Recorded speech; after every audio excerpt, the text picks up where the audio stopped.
You ready for Faust from 1926? Didn't think so. Let's check it out.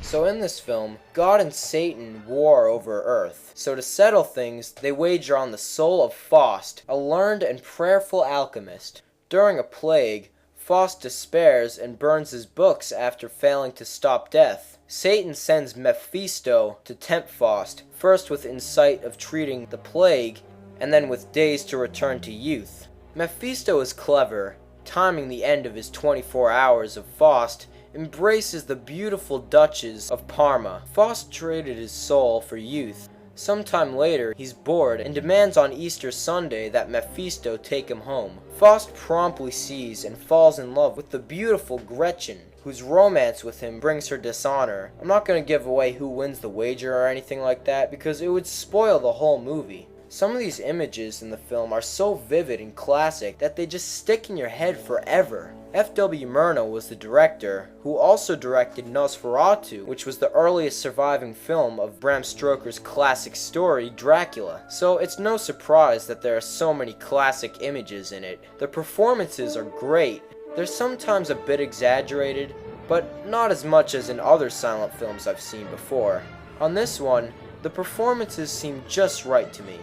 Overall, I thoroughly enjoyed this film, so check it out. Now, when choosing what movies to do for this year's Horror Mania, it was a tough decision. I didn't know, which ones I would do because there were so many choices that I couldn't decide. So, we're going to make this one a double feature. So next, we're going to take a look at The Unknown from 1927. Here we go. Alright, so this is The Unknown from 1927. It was directed by TOD Browning, who later went on to direct Dracula from 1931, starring Bela Lugosi, which is one of the most classic horror films of all time in my opinion, and in many others too. But anyway, so basically a criminal is on the run and hides in a circus.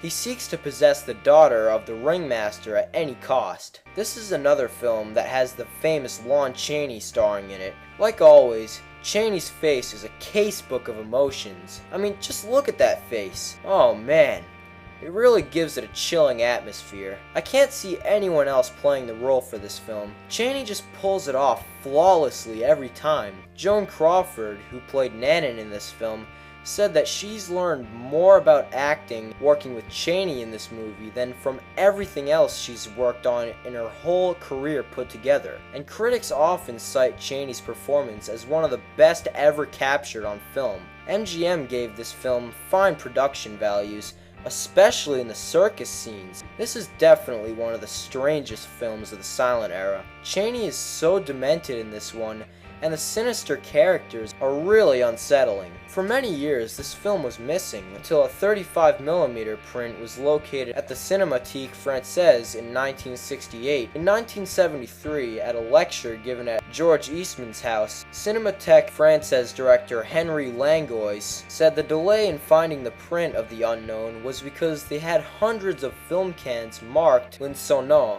I don't know if I pronounced that right, but that's the French word for the unknown. So it just got mixed up with all the other films that were marked unknown. Several earlier scenes are still missing, but they don't seriously affect the story's continuity, and has since been released on the Lon Chaney Collector's Edition DVD set. Highly recommended, by the way. Overall, it's a pretty creepy film, and has an amazing story by TOD Browning. So, check it out.